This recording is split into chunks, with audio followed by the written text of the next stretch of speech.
Sack slot tonight. I'm fed up of this crap. Fed up of this crap. It's a shambles. Players walking, not trying hard. Manager doesn't have a flipping clue. Get him sacked tonight. The main free back up in your screen. Real ones know this the place to be. This is Kop-Ish.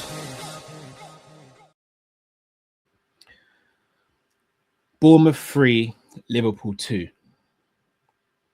Now, when you hear the scoreline in isolation, okay, Liverpool always favourites to beat Bournemouth, but it's not the worst result. We've seen Arsenal lose at Bournemouth. Man United have lost at Bournemouth. Man City have lost at Bournemouth. All the big teams at Bournemouth have taken a scalp of all the big teams in recent years.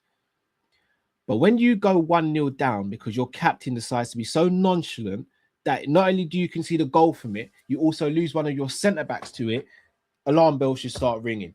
Then when you concede your second goal because your same captain who made a mistake for the first goal and got one of your centre-backs injured decides to play everyone on the side, you're thinking, what the flip are we doing? Then at halftime, you think, okay, let's see if we can get back into this game. What happens? We take off Kirkes. And I'm not even sitting there saying Robbo played bad, because he didn't. But you take off Kirkes. So I'm thinking to myself, okay, is Kirkes injured? Did he pick up an injury? In fact, no. Let me go back, actually. Before halftime, Virgil gets on the score sheet. A little bit of redemption. Very good header from a corner. And by the way, stats of the corners, we're probably on like 130 corners this season in the Premier League. 2 goals. Make of that what you will. So not only we crap at defending set pieces, we're also crap at scoring from them. We're just crap at set pieces. But it's cool, though, because we sacked our set piece coach, right? So it's cool because we sacked our set piece coach. So it's cool. Everything's fixed now, right? Everything's fixed. Clearly not. So 2-1 at halftime, you're thinking, okay, you know, we've got a goal back. Let's see what we can do in the second half. You take off Kirkes. For what reason? What reason have you taken off Kirkes? Because he wasn't at fault for the goal. Because he wasn't the person playing everyone on the side. That was the captain. But you obviously can't take him off because we've got no other centre-backs. And by the way, for everyone who gets onto Ibu Konate all the time, yeah, we're going to have the same energy. Because if Konate makes those 2 mistakes, say, goodness me, hell freezes over before anyone says, let's calm down and wait. But I digress. We start the second half. Pitter-patter, pitter-patter, pitter-patter. Sideways, sideways, sideways, slow. Getting counter-attacked. But then we get a free kick because Rio comes off the bench and does more in the time he's off the bench than Cody did in the whole game. Comes off the bench, wins a free kick. Salah back heel, very reminiscent. Shout out to Drift, who remembered, very reminiscent of our goal in 1920 against Chelsea. Beautiful finish by Szoboszlai. Beautiful free kick. You're thinking 2-2. The momentum's with us now. Let's try and get the winner. Bournemouth are the one who have the momentum, though. So let me get this straight. Bournemouth were 2-0 up. We bring it back to 2-2. So you're thinking, oh, geez, Bournemouth's going to be head down. And no, of course not. Why would they be?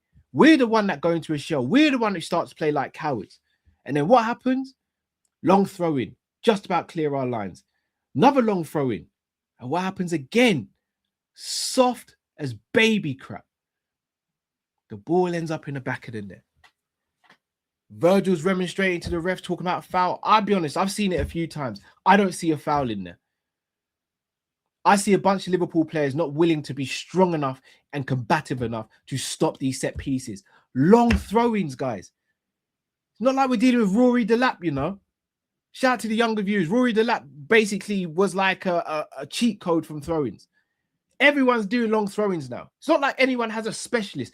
Everyone's doing long throw-ins, but we seem to be the only team that struggle with it. Why? Let's speak about the substitutions.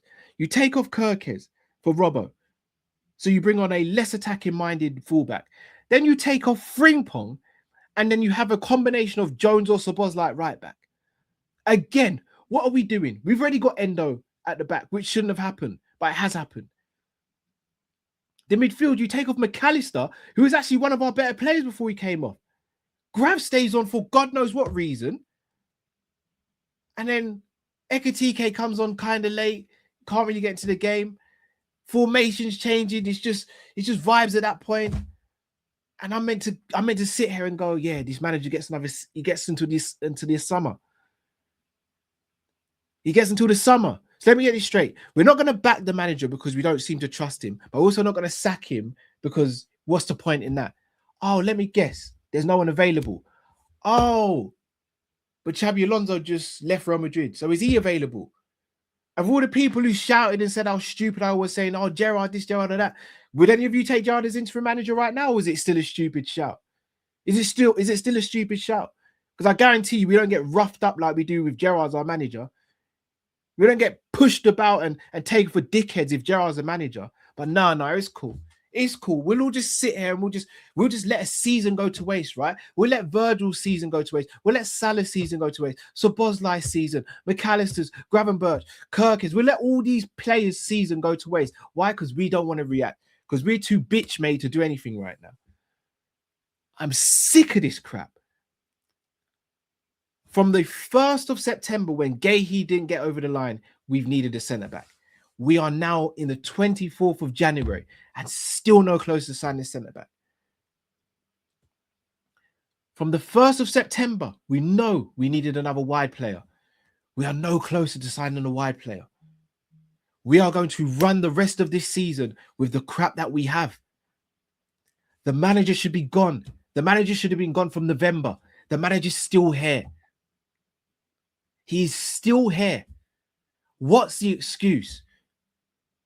For everyone who said, Cal, you're stupid, you're a plastic fan, all these things, when I said slut out at the beginning, fair enough. Took that on the chin.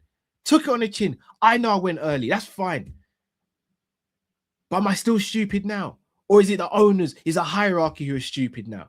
Because they decided to keep this man here. Is it Slot because he can't seem to get his tactics right? He can't seem to get his philosophy right. He can't seem to get his message across to the players. Joe Gomez was off the pitch for 7 minutes before a replacement came on. In that time, we conceded the second goal. 7 minutes. We were down to 10 men for roughly. Jamie Redknapp broke it down on Sky Sports. 7 minutes. Apparently, Slot and Spitka were screaming for the ball to be put out of play. Half the time or 3/4 of the time, we didn't have the play. But that time we did have the play was no one smart enough to go, let's just get this up the field and get it up for a throw-in. Let's reset. Too nonchalant on the pitch and off the pitch. Bitch made at the moment. Bitch made. It's a joke.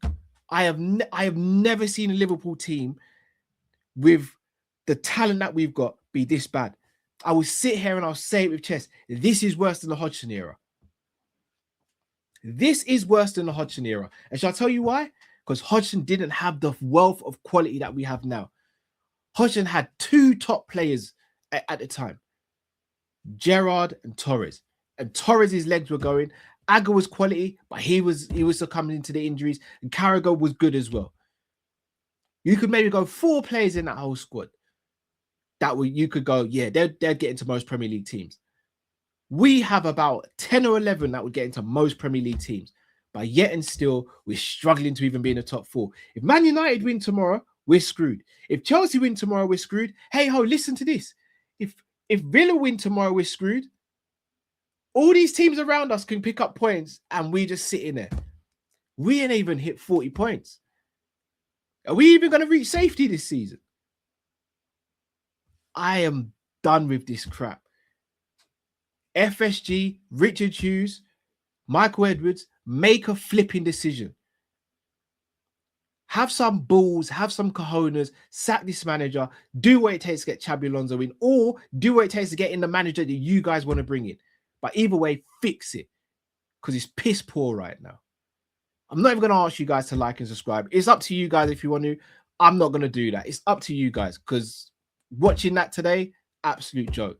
Thank you to everyone who watched and listened. Let me know your thoughts. Big up yourselves. See you lot later, man.